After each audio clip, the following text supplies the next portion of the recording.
Élie s'enfuyant au désert. L'auditeur est prié de se reporter à sa Bible pour la lecture des textes. Premier livre des Rois, chapitre 19, versets 1 à 18. Depuis ce grand événement du mont Carmel qui venait de se produire, Élie espérait un grand changement qui aurait été comme la conséquence à attendre, la conséquence naturelle de l'intervention divine consumant l'holocauste du prophète sur le Carmel. Un retour du roi et du peuple à son Dieu n'était-il pas, en effet, dans la logique des choses? Car l'événement du Carmel devait avoir été fortement ressenti par le roi et par le peuple. Il y avait eu là bien autre chose que la prédication de Jonas à Ninive, et pourtant cette ville s'était repentie. Là, au Carmel, Dieu s'était glorieusement manifesté, et la crainte de son nom avait obtenu là une nouvelle force pour pénétrer les cœurs et s'y établir. Mais, à la cour du roi Akab, ce n'est pas un changement qu'Élie peut constater, mais au contraire, un acharnement de la reine Jézabel, acharnement d'autant renforcé depuis l'égorgement des prophètes de Baal. La version des Septante, c'est-à-dire la version grecque de l'Ancien Testament, qui avait été établie quelque temps avant la venue de Jésus, fait dire à Jézabel ceci. Là, ici, notre texte dit je ne fais si demain à cette heure que les dieux me traitent dans toute leur rigueur, si demain à cette heure je ne fais de ta vie ce que tu as fait de la vie de chacun d'eux. Et la version des Septante dit ceci, si toi tu es Élie, moi je suis Jézabel. Si toi tu es Élie, eh bien moi je suis Jézabel. Tu as fait ce que Élie, le prophète, croyait devoir faire. Eh bien moi, Jézabel, tu vas voir ce que je fais. La menace était donc non dissimulée et ardente. Le roi Akab est rentré à son palais et la première des choses qu'il a faites, c'est de tout raconter à sa femme, de ce qui s'était passé sur le mont Carmel, et notamment l'égorgement des prophètes de Baal. Il n'a pas saisi l'autorité d'un roi d'Israël et d'un exécuteur de l'autorité divine. Loin de là, il reste le jouet de cette terrible femme idolâtre et impie, dont c'est l'autorité qui va continuer de sévir. Son pouvoir n'est pas atteint par l'événement du Carmel, dont elle vient d'avoir le récit par son mari, et son pouvoir semble n'en être que plus fort, et il engloutit complètement le pouvoir du roi.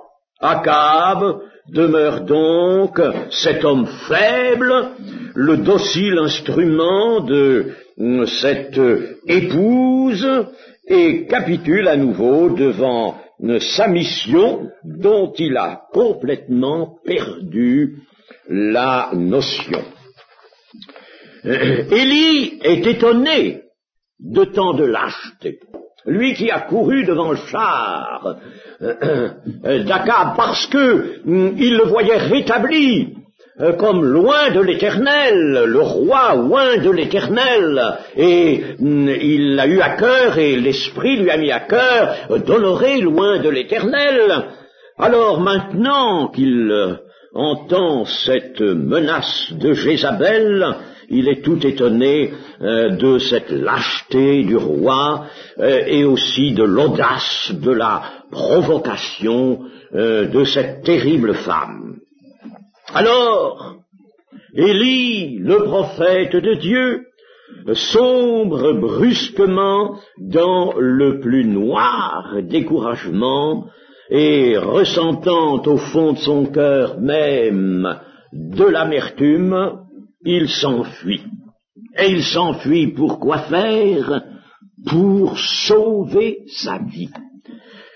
Dans le texte, littéralement, dans le texte hébreu, ce qui est traduit ici par sauver sa vie s'exprime littéralement ainsi. Et il alla à son âme. Il alla à son âme. C'est-à-dire qu'il agit, il va agir en ne consultant que le soin de sa vie. Il alla à son âme, c'est-à-dire là où sa pensée va le mener hors de toute direction divine.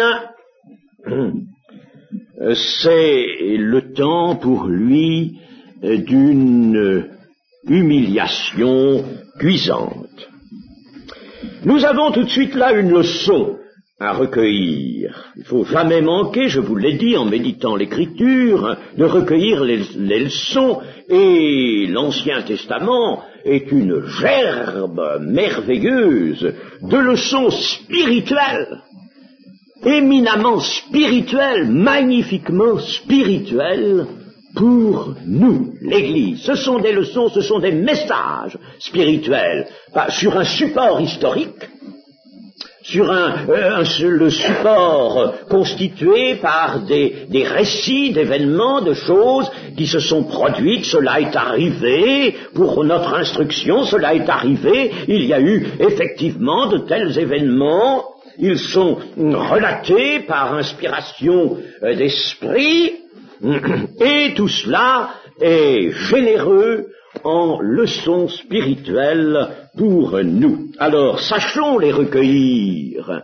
et n'étudions pas, comment dirais-je, d'une façon terre à terre, l'Ancien Testament, comme j'ai quelquefois vu le faire. On regarde l'histoire, on s'en tient à l'histoire, on raisonne sur l'histoire, sur les faits matériels, et c'est tout, et l'on ne voit pas jaillir de tout cela le message spirituel de Dieu pour nous. À certains moments, il semble que les voies de Dieu soient aisément surmontées par l'ennemi, et que celui-ci gagne du terrain loin d'en céder en gagne. Il gagne du terrain. Il semble même que celui qui a servi l'Éternel ait été inférieur à sa tâche.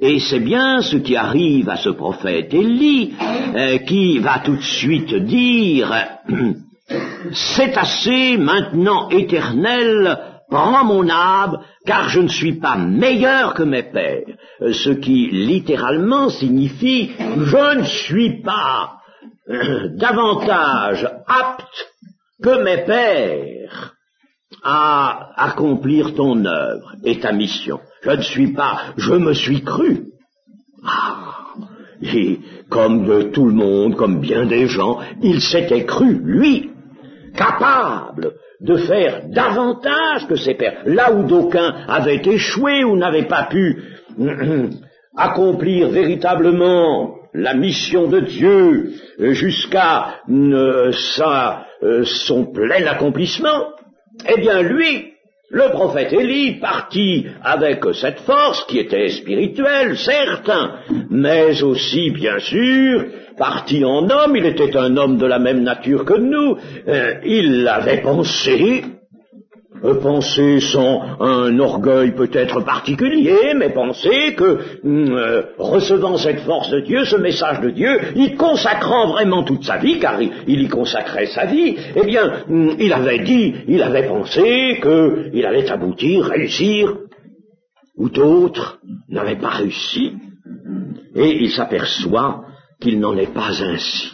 Je ne suis pas meilleur que mes pères. Je ne suis pas plus capable qu'ils l'ont été dans les situations difficiles. Et c'est le découragement. Comme Élie, l'on s'arrête souvent à une vue actuelle des événements, une vue des événements tels qu'on les a sous les yeux.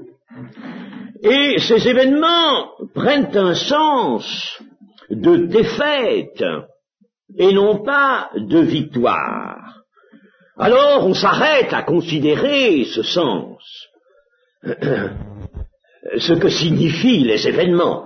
Ils signifient une difficulté grandissante, une menace plus dur encore, il signifie un péril imminent, et il signifie en somme un non-succès.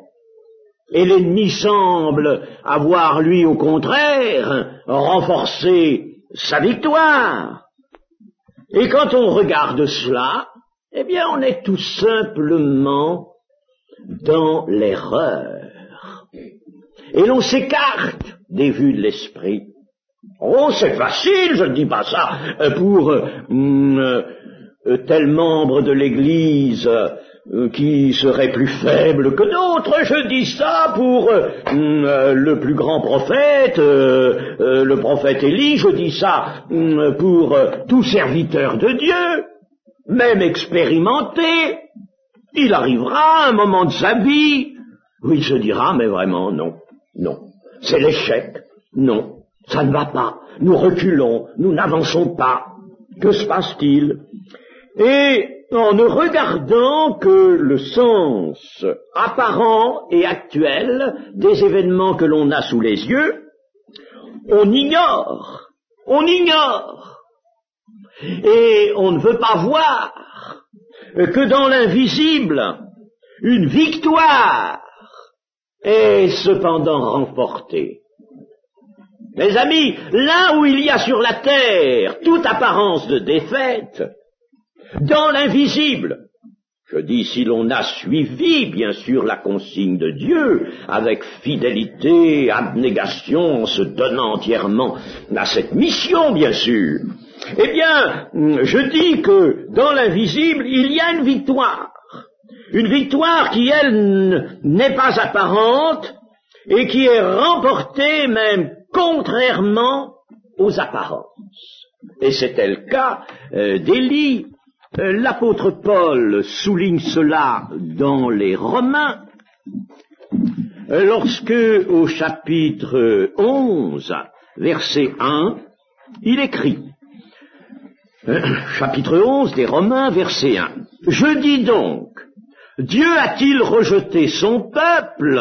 Parce que c'est bien ce qu'il semblait du temps de l'apôtre Paul, que le peuple d'Israël était rejeté. A-t-il rejeté son peuple? Loin de là. Car moi aussi je suis israélite de la postérité d'Abraham, de la tribu de Benjamin.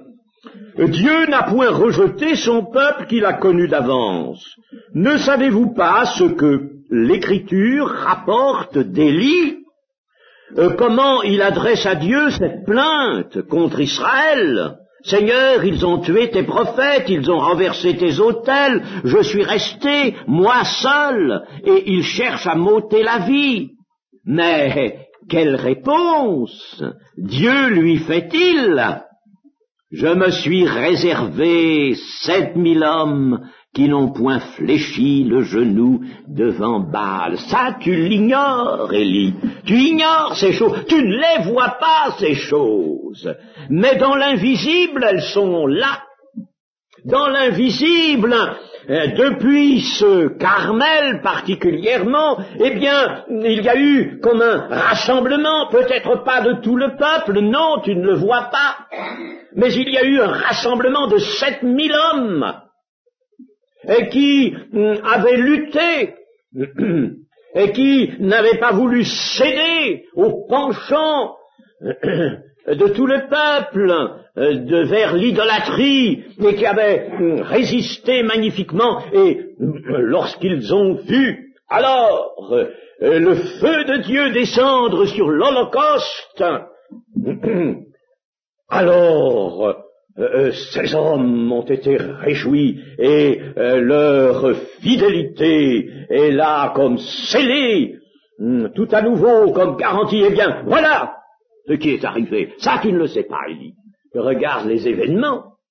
Et ils sont, semble-t-il, négatifs. Il n'y a point de résultat à tes yeux de cette intervention puissante de Dieu sur le Carmel. Et cependant, dans l'invisible, si tu voyais là, si tu t'attendais aux informations que l'on peut trouver, qui sont celles de la vérité, celles de l'état exact de cette lutte de Dieu contre les ténèbres, alors là tu verrais qu'il y a une victoire. L'on ignore aussi que Jézabel et Akab ajoutent à leur ignominie, comme tous les ennemis de Dieu, lorsque ils continuent, ils poursuivent leur terrible voie. Ils ajoutent à leur ignominie, mais ils marchent vers le comble mis à leur péché, et ils marchent vers le jugement dont Dieu les frappera bientôt. Cela aussi, tu l'oublies, prophète Élie. Élie veut donc sauver sa vie, c'est-à-dire, nous l'avons souligné, il va prendre soin de sa vie. Sa pensée maintenant, c'est de se préoccuper de sa vie, prendre soin de sa vie et aller à son âme, aller selon sa pensée, aller vers ce qu'il croit être le moyen d'échapper à la main criminelle de Jézabel. Il a bien résisté, ce prophète, aux épreuves de sa foi, lorsqu'il est resté au torrent de Kérit, lorsqu'il était nourri par les corbeaux. Nous avons dit que ça avait duré en tous le torrent de Kérit et la veuve de Sarepta au moins 2 ans. Il est donc resté de longs mois là, dans cette situation particulière, seul, devant maintenir chaque jour sa confiance en Dieu. La veuve de Sarepta est une femme qui ne possède plus rien, qui est au bord de la mort. Elle va survivre et faire vivre aussi le prophète, parce que l'on restera ensemble suspendu à la parole de Dieu. Il y a aussi cette mort inattendue du fils de la veuve qui déconcerte un moment le prophète, mais il résiste bien encore à cette épreuve, et il accomplit ce que l'Esprit lui montre. Il avait donc magnifiquement exécuté ce que l'Éternel avait mis devant lui. Il avait exécuté notamment avec foi et décision cette grande démonstration qui provoquera la confusion des prophètes de Baal sur le mont Carmel et qui avait contribué à la manifestation de la gloire de Dieu. Tout cela, il l'avait supporté. Il avait supporté tout cela, il y avait pour lui des épreuves en cela, il avait supporté tout cela avec foi et avec confiance. Et voici que maintenant, subitement, il flanche.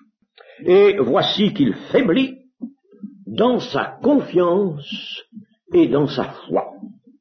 L'Éternel l'a-t-il conduit là pour le jeter entre les griffes de cette femme, de ce terrible ennemi. C'est pas possible, mais il ne pense plus à ça. Sa propre pensée prend le pas sur la vision du prophète. Ah, c'est vite fait ce renversement. La vision, la pensée de l'homme, là vient là, et puis c'est une bouffée, et ça éteint complètement la vision. La vision se trouve éteinte. On ne voit plus, on ne comprend plus ce qu'on a fait, ce qu'on est là, on n'y voit que du négatif. Voilà la situation du prophète. Sa chair, car c'est sa chair, il est un homme de la même nature que nous, souligne le Nouveau Testament, sa chair s'émeut, s'inquiète et le met en déroute. Voilà l'épreuve, la première épreuve, qu'il ne peut plus supporter. Il ne supporte plus cette épreuve. Oh, Dieu ne va pas abandonner son prophète, bien sûr. Mais, mes amis, qui dira, qui prétendra qu'il ne passera pas, lui, par une épreuve mal supportée, une épreuve qui le trouvera là, subitement en arrêt, une épreuve qui le fera se replier sur sa chair. Qui prétendra ça? Eh bien, je dirais que celui qui prétendrait qu'il n'a jamais, lui, faibli dans une épreuve, je dirais, mon ami, tu as encore bien des épreuves à supporter pour être vraiment ce que l'Éternel veut que tu sois. Alors, ce n'est pas la pierre que nous jetons à Élie ou à tout homme ou à toute femme dans le peuple de Dieu et qui arrive à une telle situation, qui craque, qui faiblit à un certain moment. Mais cette expression aller à son âme, ou traduite comme elle l'est ici, sauver sa vie, nous fait penser à quelque chose du Nouveau Testament, un enseignement du Seigneur Jésus, Matthieu 16,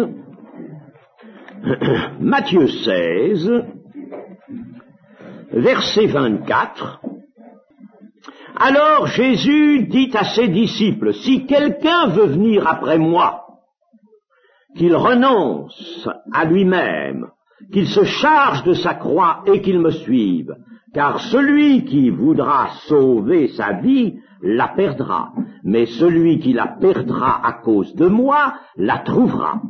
Autrement dit, le Seigneur, ici, énonce les conditions, si je puis dire, du salut, ou plutôt les situations, les états dans lesquels devra entrer celui qui prétendra venir après lui, c'est-à-dire le suivre. Eh bien, il faudra qu'il renonce à lui-même. Il faudra qu'il se charge de sa croix et qu'il se mette à suivre le Seigneur, marcher le même chemin que lui. Car, dit le texte, celui qui voudra sauver. Ah, celui qui voudra sauver sa vie, c'est celui qui ne voudra pas porter vraiment sa croix, qui ne pourra pas porter sa croix, et la croix est un instrument de supplice. La croix, ce ne sont pas des ennuis, ce ne sont pas des charges matérielles ou familiales lourdes et insupportables. Non, ce n'est pas cela, la croix. C'est un instrument du supplice, c'est porter la mort, c'est entrer dans la mort avec Christ, et c'est y rester dans cette mort. Tous les jours, porter sa croix tous les jours, chaque jour, dira un texte parallèle. Alors, se charger de sa croix, et celui qui voudra sauver sa vie, eh bien la perdra, parce que celui qui voudra sauver sa vie, la perdra, mais celui qui la perdra à cause de moi, la trouvera ou la retrouvera en vie éternelle. Eh bien, voilà bien ce qui arrive à notre prophète Élie. Il a bien renoncé à lui-même, je le soulignais tout à l'heure, mais il se sent en ce moment la charge d'une croix qu'il ne connaît pas.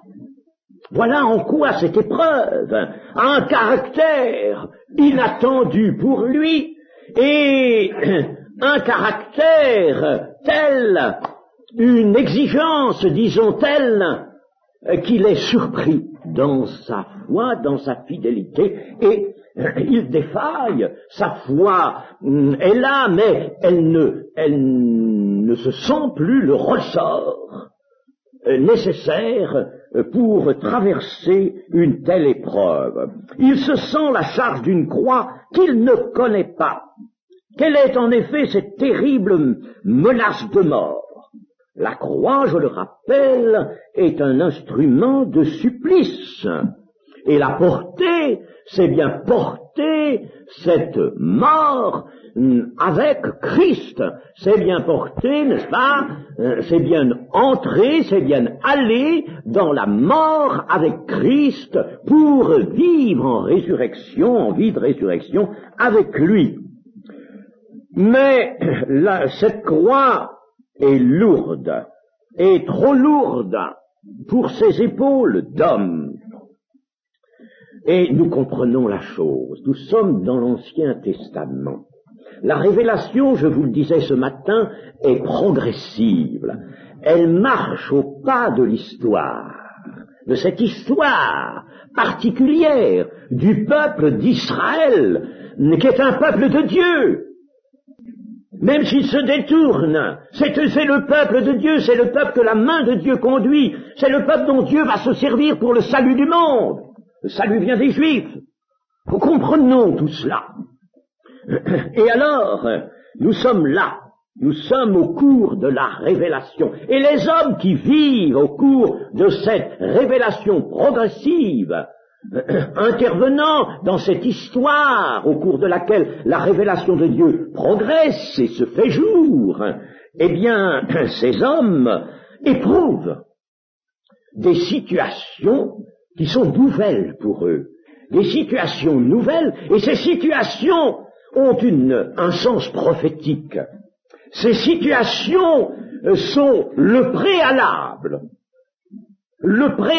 d'une situation qui va se rencontrer plus tard dans les siècles, dans les âges, une situation qui va être celle du grand Salomon, qui va être celle du Messie, qui va être celle du grand vainqueur, qui va être celle de ce fils de l'homme si beau, si grand, magnifique du psaume 45, de celui que Dieu appelle « Ô Dieu, ton Dieu t'a oint d'une huile de joie ».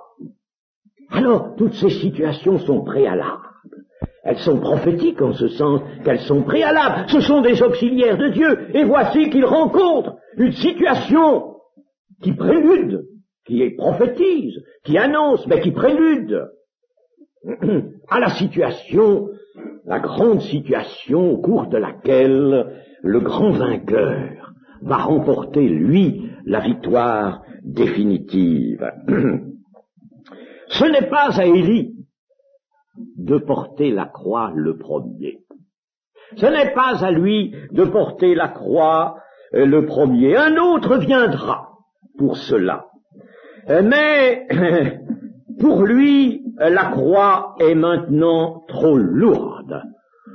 Cette perspective d'une croix est trop lourde pour lui, et ne nous en étonnons pas. Si Élie n'avait pas fléchi là, mais nous dirions, qu'est-ce que c'est? Comment se fait-il que lui, à ce moment de l'histoire, manifeste une force, une telle force, nous serions étonnés du contraire. Chers amis, voyez-vous, parce que lisons dans l'évangile de Luc, au chapitre 22, et au verset 41, là nous sommes dans le jardin de Gethsémane, et voici le Seigneur Jésus y est entré. Verset 41, puis il s'éloigna d'eux, ses disciples, à la distance d'environ un jet de pierre. Et s'étant mis à genoux, il pria, disant, Père, si tu voulais éloigner de moi cette coupe, si tu voulais éloigner de moi cette coupe, toutefois que ma volonté ne se fasse pas, mais la tienne. Dans cette coupe, qu'y a-t-il? Il y a non seulement une mort physique, il y a la mort physique, c'est une nécessité, mais cette mort physique, elle n'est, pourrait-on dire, que l'événement visible qui est étroitement lié avec un grand combat, un combat extraordinaire, surhumain, qui est étroitement lié avec l'engloutissement du péché des hommes, lié à cela, et c'est cette coupe dans laquelle il y a toute l'amertume, il y a tout le péché des hommes, c'est cette coupe-là que le Seigneur Jésus voit et dont il ressent là toute l'aigreur. Que ma volonté ne se fasse pas, mais la tienne. Alors un ange lui apparut du ciel pour le fortifier, comme un ange va venir auprès d'Élie pour le fortifier aussi, afin qu'il puisse continuer sa route. Un ange va venir. Quelle chose extraordinaire! Comme en effet l'histoire était bien conduite, comme en effet les hommes passaient bien par des chemins qui déjà profilaient le grand chemin du Fils de Dieu, accomplissant la rédemption. Un ange lui apparut du ciel pour le fortifier. Étant en agonie, il priait plus instamment, et sa sueur devint comme des grumeaux de sang et qui tombaient à terre. La lutte, une lutte. Et cette lutte-là, Élie en ressent comme les prémices, comme un avant-goût, car il y a le peuple, il est le prophète de Dieu, il a livré sa vie, il a donné sa vie à Dieu, il a abandonné à Dieu, tout cela il l'a fait pleinement, il est le prophète de Dieu, et il a la vie du peuple sur son dos. C'est trop lourd, c'est trop lourd. Et le peuple, en la personne de cet ennemi Jézabel, comme devant Jésus, en la personne de Satan, alors le peuple veut l'enserrer dans cette mort, mais non seulement lui, Élie, mais toute sa mission, mais le peuple qu'il porte sur ses faibles épaules. C'est trop fort pour lui, c'est trop lourd pour lui, mais il est là encore dans un passage qui prophétise. La prophétie n'est pas seulement la parole, la prophétie se lit dans l'histoire, dans les événements. L'ennemi est encore en pleine force. Il semblait aussi que Jésus fût seul. Élie se voit seul, abandonné de tous. Mais après la croix, après la victoire, alors des milliers d'hommes se lèveront à la prédication de la croix, qui paraissait être la défaite. Tout était perdu. L'évangile, les disciples, les apôtres, Pierre, recevant les clés du royaume de Dieu, que fait-il? Les clés, il s'en va, il fuit, il renie. Tout est perdu. C'est la défaite. Non, dans l'invisible, c'est la grande victoire. Ah, chers amis, il faut comprendre ces choses. Et croyez-vous que le cours de notre vocation, de notre carrière, je dirais notre carrière d'enfant de Dieu, de chrétien, n'empruntera pas des sentiers parallèles? Mais si nous sommes morts avec Christ, nous participons à sa mort. Et si la mort de Christ agit en nous, la vie de Christ aussi agira en nous. Mais songeons que c'est là notre chemin. Je suis le chemin, la vérité et la vie, nul ne vient au Père que par moi. C'est là notre chemin. Et rien d'étonnant que préalablement, ce fut aussi le chemin de certains auxiliaires de Dieu. Vous voyez comme ces textes sont riches, qu'ils sont vraiment empreints d'une force prophétique merveilleuse. Je voudrais encore rappeler ici qu'il y a eu sur la conduite d'Élie ici, jugée superficiellement, comme d'aucuns se plaisent toujours à le faire, faute de consulter l'Esprit de Dieu. il y a eu de fausses interprétations, je l'ai déjà signalé l'autre jour. On a prétendu faussement, en effet, qu'en égorgeant les prêtres de Baal, Élie avait outrepassé sa mission, qu'il avait fait œuvre d'atrocité, il s'était laissé emporter par une sorte de colère, et qu'il avait déplu à l'Éternel par cette atrocité, l'égorgement des prophètes de Baal. C'est un aveuglement, cela. Élie a appliqué fidèlement la loi, je l'ai montré. Il a appliqué la loi fidèlement, en égorgeant les prophètes. S'il ne l'avait pas fait, il eût été, lui, alors tel qu'un Saül, ménageant Amalek, les ennemis de Dieu, il n'eût pas été autre que Saül. Donc, ce qu'il a fait, il l'a fait vraiment selon la fidélité à la loi de Dieu.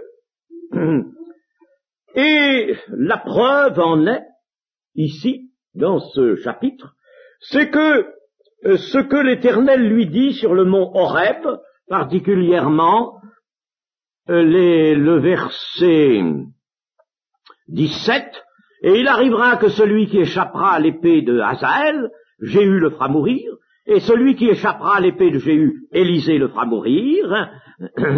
Voilà, n'est-ce pas, ce que Élie est chargé de déterminer, parce qu'il va oindre ses hommes, il va oindre Hazaël, il est chargé de oindre Hazaël pour roi de Syrie, d'oindre Jéhu, fils de Nimsri, pour roi d'Israël, et oindre Élisée pour le remplacer. Eh bien, ces gens qu'il va oindre, il va les oindre comme quoi? Comme exécuteurs du jugement de Dieu, et il y aura, l'épée va marcher, va donner, l'épée va bondir sur l'ordre de Dieu, et il va se produire des choses encore plus atroces, si je puis dire, n'est-ce pas, que l'égorgement des prophètes de Baal lors de ce grand événement du Carmel. Par conséquent, vous voyez bien que Dieu n'est pas en colère ou n'est pas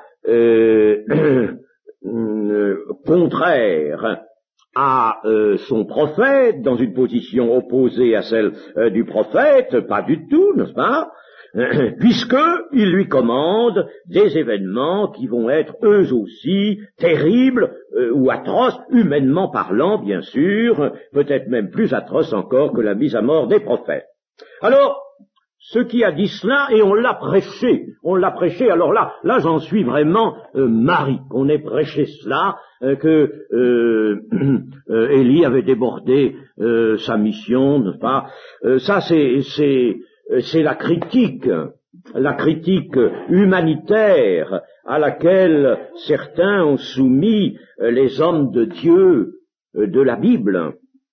Et cette critique provient d'un aveuglement, d'une ignorance flagrante des desseins de Dieu, et aussi pour, dans certains cas, d'une mauvaise foi, car disons, si l'on fait cette sensibilité aujourd'hui, non, vous comprenez, il y a déjà pas mal de temps que cette sorte de sensibilité humanitaire est apparue dans des commentaires et des appréciations. Eh bien, alors, ceux qui font cela, eh bien, ils ignorent que les hommes, pour garder leurs biens matériels ou pour les accroître, de même que pour asseoir leur pouvoir, vont livrer, en somme, à la mort des millions d'autres hommes, soit par guerre, soit autrement, et de cela alors on ne prend aucun souci. Mais s'agit-il de l'épée que Dieu ordonne de mettre en mouvement, alors là, bien sûr, on s'insurge au nom d'une charité hypocrite. Vous voyez par conséquent, n'est-ce pas, que il ne s'agit pas ici de taxer le prophète Élie d'un dépassement de sa mission, d'un excès de sévérité, pas du tout. Et il faut que ces gens qui se livrent à la critique humanitaire, ces détracteurs de la conduite des auxiliaires de Dieu, voient une chose, il faudrait qu'ils voient une chose. J'ai dit qu'ils étaient dans l'aveuglement, parce que, en somme, ils ne savent pas, ils ne voient pas que toute tolérance à l'égard de l'idolâtrie et de la provocation envers Dieu est le seul véritable crime, non seulement contre Dieu, mais contre la vie, contre l'humanité. C'est ça le crime. C'est ça le grand crime. Et c'est un crime qui demande immédiatement jugement dans certains cas. C'est ça le crime. La superstition, l'apostasie, perdent le monde. Perdent le monde, c'est-à-dire le vouent à la mort, et ne le sauvent pas. Comme d'aucuns prétendraient, il ne s'agit pas de sauver la vie d'hommes qui sont livrés à l'idolâtrie, à la superstition. Seul l'évangile vrai, l'évangile pur, l'évangile par l'esprit, dégagé absolument de toute autre chose, de toute intervention notamment de la pensée humaine de la chair, seul l'évangile vrai dans toute sa lumière, dans toute sa vérité, seul lui sauve les hommes. Mais tout le reste les perd. Et c'est pourquoi le jugement est juste. Le jugement est juste. Et cela sera dit lors des jugements de l'Apocalypse. Tu es juste en tes jugements. Tu es saint en tes jugements. Et voici que Élie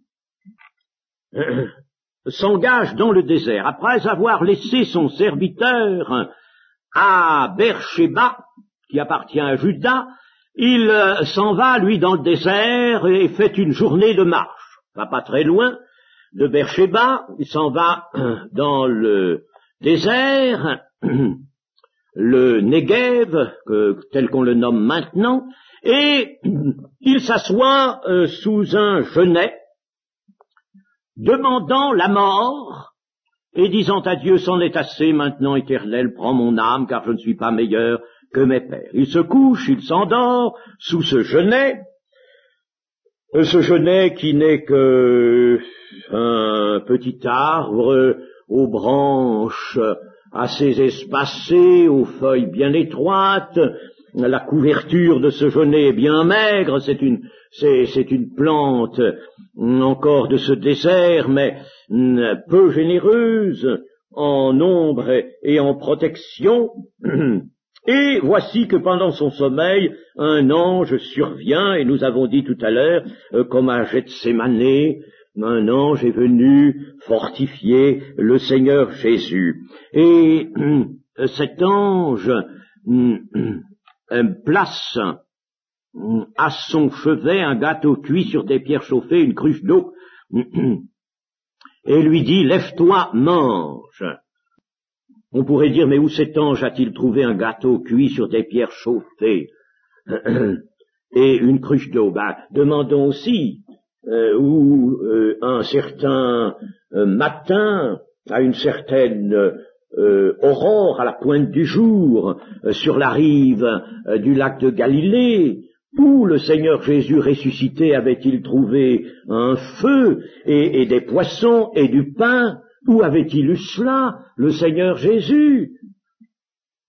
Mes amis, laissons cela dans le grand mystère de celui qui peut tout, de celui qui est maître de tout, et qui ne fait pas ces choses pour démontrer sa grandeur et sa puissance, mais qui les fait selon son amour, quand il le faut.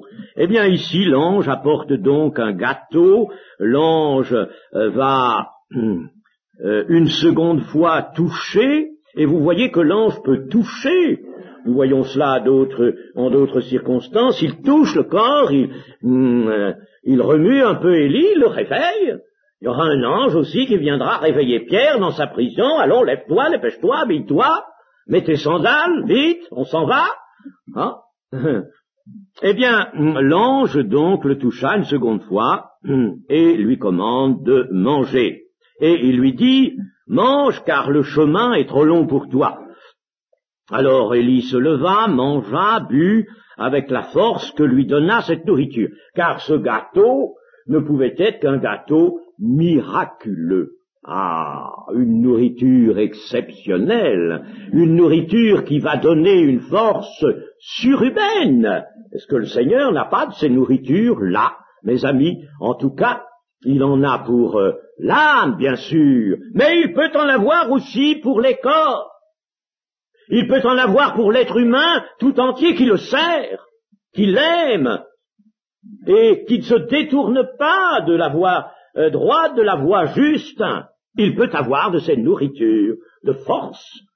Et on connaissait cela, le gâteau de raisin, par exemple, du temps de David, le gâteau de raisin, c'était une nourriture de force aussi, et ça tenait sa force plus, une force supplémentaire, une force qui n'était pas due seulement à la farine du gâteau et au raisin, mais c'était un gâteau de raisin, et on rendait grâce à l'Éternel. Il y avait une force dans ce gâteau. Et là, Élie va marcher pendant 40 jours et 40 nuits sans s'arrêter, parce qu'il faut qu'il aille à Horeb, c'est-à-dire à la montagne du Sinaï, et là, il en est environ à 280 kilomètres à vol d'oiseau. À vol d'oiseau, mais les chemins n'étaient pas droits, et il y avait des montées, des descentes, des détours. Combien cela faisait? Je ne sais pas, peut-être 400 kilomètres, et il fallait faire cette route en 40 jours et 40 nuits, et pour cela, il fallait bien sûr disposer d'une telle force. Eh bien là, c'est encore quelque chose par quoi l'Éternel lui montre qu'il est toujours là. Lui montre que lorsque l'on a perdu ses forces, lorsqu'on se sent faible, eh bien, il y a des moments où il est assez bon de se sentir faible. D'ailleurs, c'est dans la faiblesse de l'homme, quand l'homme est humilié, profondément humilié, et qu'il voit qu'il n'est pas meilleur que ses pairs, et qu'il voit qu'il ne peut plus, il a peut-être trop voulu compter sur lui, alors là, il s'aperçoit que non, il est à zéro, il n'a rien. Alors, le Seigneur lui montre que lui donne la force. Lui peut communiquer de la force. Que fais-tu ici, Élie, lorsque il arrive à Horeb et qu'il entre dans une caverne qui était toute proche de l'endroit où Moïse lui-même s'était tenu 40 jours et 40 nuits en présence de l'Éternel. Que fais-tu ici? Alors Élie répand sa plainte devant l'Éternel. J'ai déployé mon zèle pour l'Éternel, le Dieu des armées, et déployé mon zèle, oui, mais peut-être le sais-tu trop, peut-être le dis-tu trop, peut-être regardes-tu trop cela, car les enfants d'Israël ont abandonné leur alliance, et je suis resté, moi seul. C'est encore là, vous voyez, une erreur. Il cherche à m'ôter la vie. L'Éternel lui dit, sors de cette caverne, et tiens-toi dans la montagne devant l'Éternel. Et voici, l'Éternel passa. Alors, nous pouvons dire que c'est ici, en effet, que le Seigneur a déployé devant Moïse toute sa bonté. C'est là que Dieu a révélé la raison cachée, la grande raison cachée de l'élection de la grâce. La chose qui domine l'élection de la grâce est la chose grande, immense de Dieu sur l'humanité, sur nous maintenant, l'élection de la grâce. Et cette élection de la grâce, il l'a révélée dans cette parole qui tient à la personne, à la gloire de l'Éternel, qui reste attachée, et comme la marque de la gloire de l'Éternel, je fais grâce à qui je fais grâce, et je fais miséricorde à qui je fais miséricorde. C'est là que cette grande et magnifique révélation avait été donnée à Moïse. La loi aussi avait été donnée pour qu'il la promulgât, mais ce qui était grand, ce qui était, on peut dire, le don suprême de Dieu, c'était cela: je fais grâce à qui je fais grâce, et je fais miséricorde à qui je fais miséricorde. Il y aura ensuite trois événements ou trois manifestations. D'abord, un vent fort et violent qui déchirait les montagnes et brisait les rochers. Et le vent devait être terrible, devait être vraiment rapide, fort, pour briser des rochers, faire tomber. Et Élie était là, entendant des morceaux, des quartiers de roches se détacher de la montagne et tomber bruyamment par terre. Et puis, un vent qui déchirait les montagnes. Première manifestation. Puis l'Éternel n'était pas dans le vent, dans ce vent violent. Et après le vent, ce fut un tremblement de terre. Ah, chers amis, je vous regarde parce que je me dis, si vous aviez été là, ou moi si j'avais été là aussi, je crois que j'aurais eu peur. Vous n'auriez pas eu peur? Entendre ces quartiers, n'est-ce pas, de rochers, tomber, puis alors après, voilà le sol qui se met à trembler. Vous savez, c'est éprouvant un tremblement de terre. Après ce tremblement de terre, un feu. Ainsi que le prophète Élie se trouve enveloppé, entouré d'un feu. L'Éternel soumet quelquefois ses auxiliaires à de durs moments, à des moments vraiment éprouvants, terribles. Et puis après, c'est un murmure doux et léger. Alors là, Élie, quand il l'entend, il comprend que l'Éternel est dans ce murmure, dans cette brise légère. Alors il s'enveloppe le visage et il sort à l'entrée de la caverne. Eh bien, c'est 3 et même 4 manifestations. J'ai entendu là-dessus des prédications, plus d'une fois.